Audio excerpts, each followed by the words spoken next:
D'abord, tout part de la situation d'avant la crise. Avant la crise même, la balance commerciale du Burundi était lourdement déficitaire. Le taux de couverture des importations par les exportations était en dessous de 20%.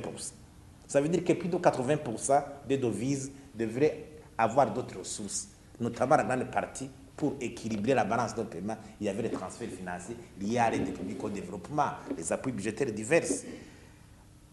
Et là où le bas blesse, le Burundi ne s'était jamais doté d'une dynamique de promotion des exportations.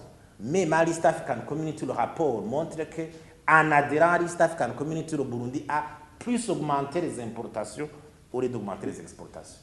Et quand on analyse les rapports entre importation et exportation, en 2014 même, selon les chiffres, le montant des exportations ne parvenait pas à assurer l'approvisionnement en carburant, besoin en carburant nécessaire.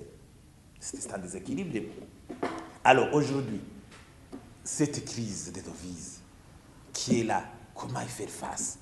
Beaucoup d'entreprises maintenant éprouvent des difficultés de s'approvisionner. Les banques éprouvent des difficultés pour payer les importations de leurs clients.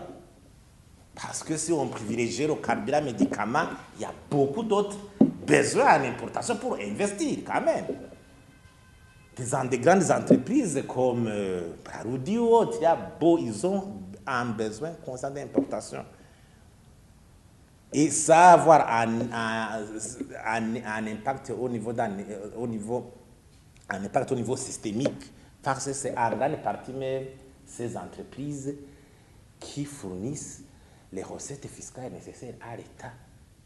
Je dois vous dire que selon les chiffres, au Burundi, 10% des contribuables collectent environ 80% des recettes. Et ce sont ces grandes entreprises qui doivent subsister, qui doivent résister. Et encore une fois, le problème, c'est cette différentiel au niveau du taux de change officiel ou du taux de change parallèle. Quand on exporte les investisseurs, déjà, on leur impose le taux sur le marché parallèle. Mais quand ils ont besoin de devises pour investir, ils doivent recourir sur le marché noir, avec une différence de 1000 points.